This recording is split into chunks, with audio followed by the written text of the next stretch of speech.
Yan mga kalapats, so pababa lang nila mga ibon natin. So hindi sila napagod, set kalahati. 1 hour and 25 minutes silang lumipad mga kalapats.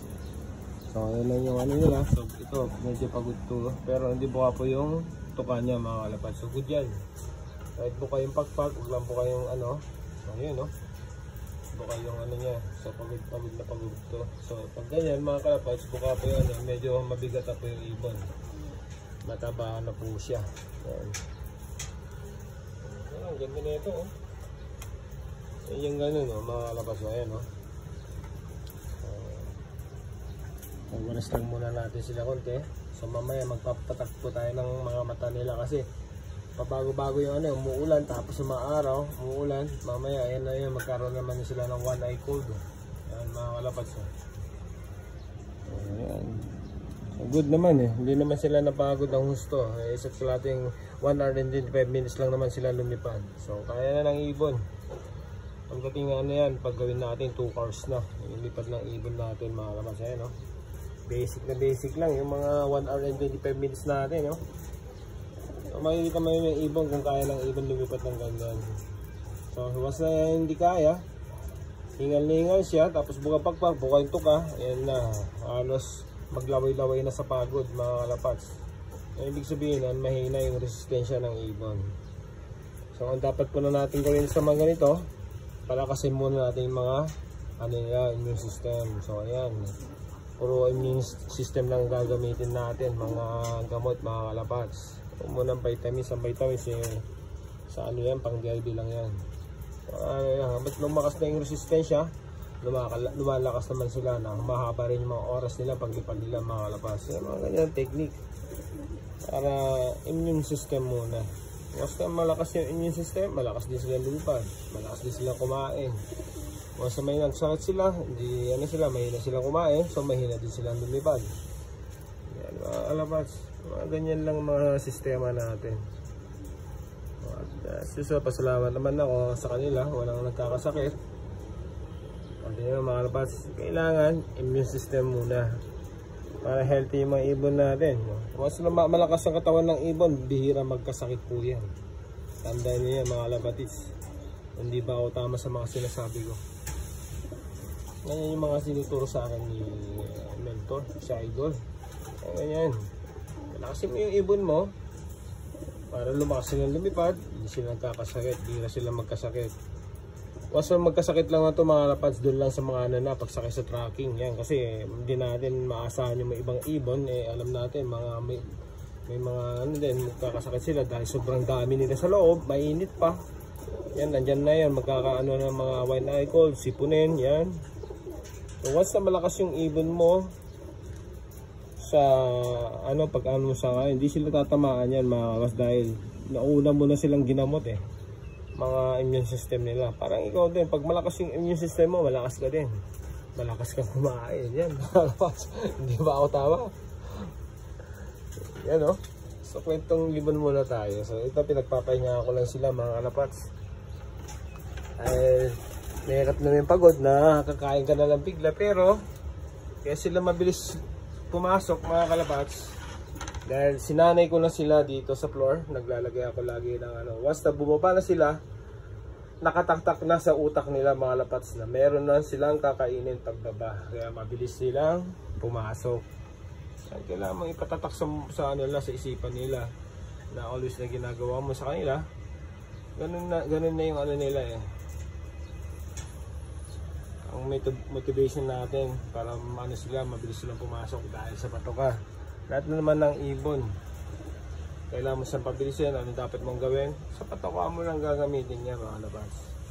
Pero ito lang masasabi ko, may mga gagamot din na pwedeng pampabilis ng ibon. Yan, mga ibon natin, oh. So ito sinasabi ko lang to para naman lahat tayo maging masaya, hindi lang yung iisa na laging nananalo. Yan, ang sistema na ngayon palakasan ng ano, patibayan ng ibon. Mas matibay yung ibon mo, uwin ka kahit ismash yan, kahit malang late siya.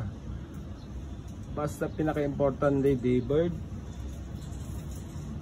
Mas okay pa kung Hindi siya cut off. Ayan ang pinaka the best yan, yung hindi ka maka-cut off. Pero talaga din, meron talaga din na may mga ibon talagang mahina kahit anong gawin mo. Minsan mahina yung utak, mahina yung ano nila, yung homing nila, homing instinct nila. So yan mga yon. Saka minsan ngayon hindi natin alam kasi sa mga dinadaanan na malimit yan mga disgrasya. Kasi once na sabay-sabay ng mga ibon, marami yan. Basta-basta na lang, tira ng tira itong mga to. Basta gusto na nasa isipan nila makahuwi sa bahay nila. Ayan.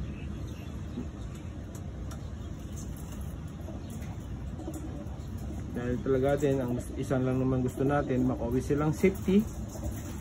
Hindi naman dahil. Ang hirap kasi boss na hindi ka nauwian ng ibon mo pagdating sa derby or training man. Napakasakit din yan mga kalabas. Tulad ko, ganun din. Lalo pa yung mga inaasahan mo na ibon yung pa yung malimit. Lalo na pag yung ano na, yung training ka tapos malapit na yung derby, mga kalabas, ilang araw na lang, yung pa madidisgard. Ano, napakasakit yung gano'n Yung mga inaasahan mo na ibon mo na yung mga pang ano mo pambato mo sana. Ayan mga kalabas ibon natin So ito, naglulugon pa yung iba dyan mga kalabas. Pero tinan mo naman kahit naglulugon sila, lumilipad pa rin. Kasi noon, sinanay ko na sila, kahit naglulugon sila, pinapalipad ko. Alam ko masakit sa katawan yan, pero kailangan nila yan para tumibay sila. Parang tayo, kung anong gusto mong gawin sa katawan mo para tumibay ka, para lumakas ka, yan. So gagawin mo lahat yan. Same din, i-apply mo sa kanila kung ano yung ginagawa mo sa sarili mo. Pero pinakadabes na, tignan mo bawat isang ibon. Hindi basta yung tira ka ng tira, bigay ka ng biga. Hindi maganda po yan. Bawat isang kilos ng ibon, titignan mo yan mga lapas. Kung anong meron sa ibon, kung ano yung dapat mo kung mahina pa siya, yun ang gawin mo.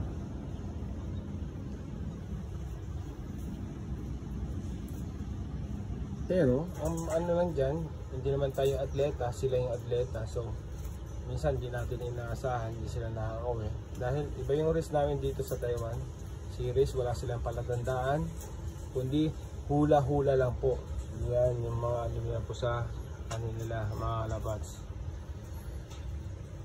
Pero ang pinaka the best na yan, yung talinan ng ibon, saka yung eye sign.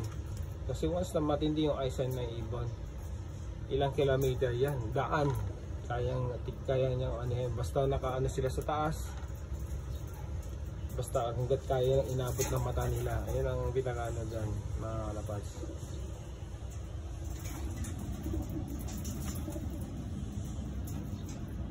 Pero mga iba lang kasi mahirap din, mga iban din na sumasabay-sabay lang. Once napasabay sila sa hindi tama, ayun na. Maraming ganun na ibon mga kalabas na sumasabay lang. Wala silang sariling diskarte. Pero kung meron kang isang matalinong ibon, may diskarte siya, yun ang humihiwalay yan mga kalabas. Lumilipad siya mag-isa.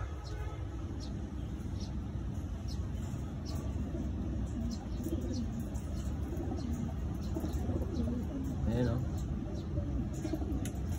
asa na yun? Ayan, tulad yun. Nadisgrasya po yan. Ayan ang ano natin, selected natin yan. Ito, ano to, mga ano to, stock breeder natin nung pinasabay ko lang to mga kalabas. Pero ito, nadisgrasya din na ano yung ano niya, yung balahibo niya sa ilalim sa may pitso, di ko alam yung pala may tama siya. Tapos ito rin, tinamaan din sa may ano niya, sa paa niya, namamaga po, kaya hindi siya nakauwi ng 3 araw. Yan di ba ako tama? Nakikinig kayo. So ang goal natin kailangan manalo tayo. Lang. Di ba? Ang ginagawa ko para sa inyo. Ayan, alam mo naman mga kalabas, nakakaintindi rin to kasi basta kinakausap mo sila, parang yung tulad nun, sinasabi natin, pasok-pasok. Ayan, marunong silang pumasok. Ano itong mga to, Taiwanese to pero nakakaintindi silang Tagalog mga kalabas. So ibig sabihin, nakakaintindi sila. Yan, dahil kung ano yung lagi mong tinuturo sa nila, yun din ang ginagawa nila. Yan, di ba ako tama mga kalabas? Mas binuro mo sa loop nyo, ay ganun din yun nila. Masakit din pag matagal na silang hindi lumilipad. Pag lumipad sila, masakit yung katawan, tamad na silang lumipad. Kaya nagtatambay na sila mga kalapad. So basta sinanay mo araw-araw. Yan. Hindi yung anong naisipan mo, i-apply mo na sa ibon. Hindi po tama yung ganoon.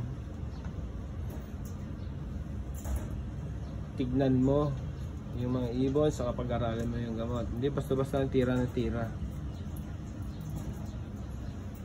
Yan o. So ayan, magpapakain na tayo mga kalabas. So nakikinig na sila. So, ito medyo pagod to eh. So makikita mo naman yung hindi maganda yung ibon eh.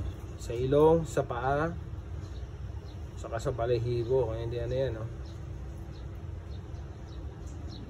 Ayun oh, hindi masyado nagpupulbo yung ito, tulad yan oh. Hindi nagpupulbo yung ano niyan, mga kalabas oh. Yung paa niya.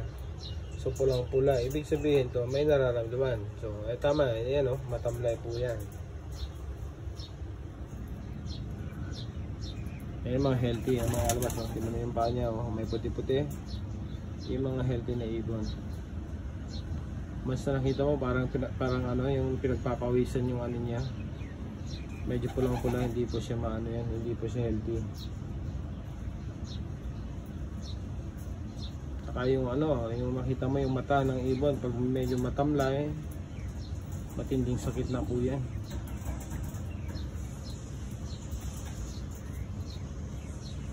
So mamaya magpapatak tayo ng pang ano, yung Bersalaga, yung eye water. Kasi ano dito eh, umuulan, maaraw, malamig, ayan, diyan naman sila magkakasakit. Ayan oh, nakikinig sila mga kalapas oh. Kwentuhan lang tayo para ano eh, di ba? Banding. Ayan oh. Pero nakikinig to mga to, pero nasa isip nila mga kalapas eh, pagkain eh. Sige na, papakain na ako mga kalapas eh. Sarap naman yung kwentuhan natin dito. Basta mga ibon, napakasarap talaga bang mga pag-ibon na yung pag-usapan eh, haba yung usapan niya. Ayan. So hanggang dito na mga kalapas, okay, bye bye, peace.